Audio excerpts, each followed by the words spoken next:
As we studied in outside-in cleaning and inspection of connector surfaces, future splice maintenance is also critical. If the components of the splicer aren't maintained, then we're not going to get highest performance from the actual splice. Now, these are generic instructions. Always check with your specific manufacturer. Take a look at the YouTube channel. As always, like it if you do, and if you don't, please leave comments so we can all learn a little more. Do you clean fiber optics? That's the question I'd ask when I would start a seminar.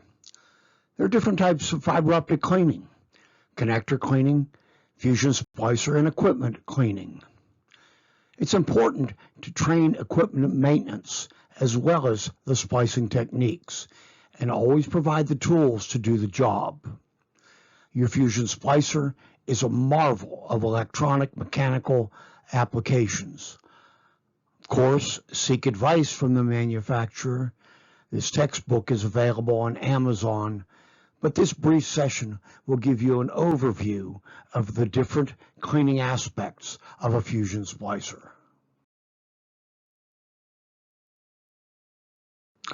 It takes quite a few years and bumps and grinds to become an SME, subject matter expert. But with a little care and common sense, you can also. Select your cleaning tools with care. Don't use cotton lints. Don't use paper. Paper tears and can leave residues. Always select the best products available. And honestly, you'll find it just doesn't cost a great deal more, if anything at all. Some of the tools are actually reusable. Remember, if the manufacturer provides maintenance instructions, use them. This information is to augment and increase your awareness of what not may be included. If you're in doubt, don't do it. Check with the OEM. Don't hesitate to give me a call. If you haven't read the white paper or seen one of the videos on solvent transfer and compared to wet to dry cleaning, please don't hesitate to let me know. The basis of it is that solvent transfer is the common ground between end-face cleaning, fusion splice prep, and equipment maintenance. It's based on the reality that debris is attracted to moisture. For these precision surfaces, for these microdust particles, we never clean dry. We never use harsh or industrial solvents. We only use what's graded as a fiber optic cleaner. This may not include isopropyl alcohol. As is the case with any tool, cosmetic cleaning is essential. If it's dirty, likely it's not going to work. For a fusion splicer, it's absolutely critical. There are various components on the machine, and we're going to talk about a few of them. Some do's and don'ts, and along the way, I hope you're thinking about how to set up a scheduled preventative maintenance program. If you're in a desert, you might want to clean the machine once a day. If you're in a clean room, it might be once a month. We'll understand a fusion splicer just as an SME.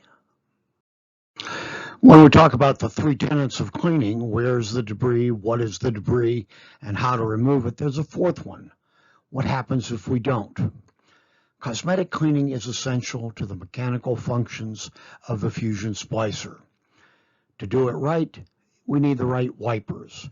We want to avoid paper, we want to avoid cotton. These can tear and shred and lint, leave residues behind. The non-woven hydro-entangled wipers are readily available and they're relatively inexpensive. Solvent selection is another issue.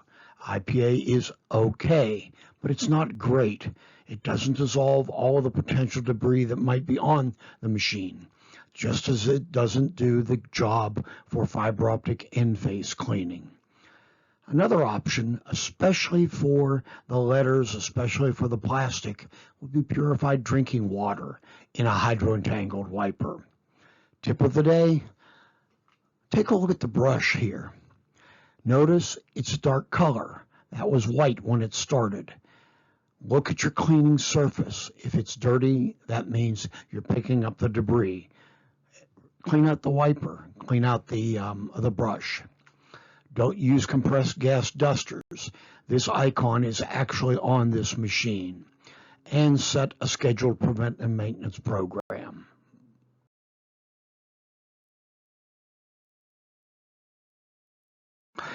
If the mechanical components on the machine aren't functioning, if they're not cleaned properly, then the splice may suffer. And if the splice is wrong, you're going to suffer. Schedule a PM based on the work level of the machine. We'll start with the V-grooves because the V-grooves are what we see the most often, the ones we work with, along with the fiber holders, of course, but the V-grooves. If there's debris in the V-grooves, that'll initiate a misalignment. My personal suggestion is to never use a metal brush. Always use perhaps a clean room grade foam or one that uses a hydro-entangled non-woven. You want a wiper that can absorb a little bit of solvent. Not all of them do that. You want a swab tool that will absorb a little bit of solvent. Not all of them do that. Lenses are really critical. They're very delicate. They may have a coating on them. And for this reason, and for this application only, you might want to use purified water. Nothing out of a spigot, might have a mineral in it, just good old-fashioned purified water. The technique is shown in the image bottom left. Never dunk the swab like shown there, and never touch your finger to the wiper to the swab. You can cross-contaminate. Lenses, treat them gently. If there's a smudge or dust on the mirror, it can affect its reflective qualities. Clean room grade puffs might be the best choice to clean the mirrors. Once again, lightly moisten them, perhaps also with a purified water rather than IPA or a solvent. We just don't know what coatings are on the mirror. Just a little bit. Remember, you're going to have to dry it. By turning the clean room puff to the other side, you can moisten with one side, remove the debris, and dry on the same swab tool. Do you clean fiber optics? As you see, there's more than an end face and more than a connector. LEDs, fiber holders, all are addressed using the precision swab tools that we've already discussed. Lightly moisten them. Remember, your fusion splicer, that's your supercar. Treat it right, and it'll last a long time, and it will give you low-loss splices if you prep the glass properly, place it properly, but also maintain the machine properly. This is one in a series of detailed MP4 and white paper that express that there's much more than end face cleaning. Please take a look at fiberopticprecisioncleaning.com. I update frequently on YouTube. That's the QR code there, obviously. And I publish on LinkedIn. You can search for Ed Forrest on LinkedIn and YouTube. As always, I appreciate you taking a look at this. As always, I solicit your questions and comments and challenges. Have a good one. Take care.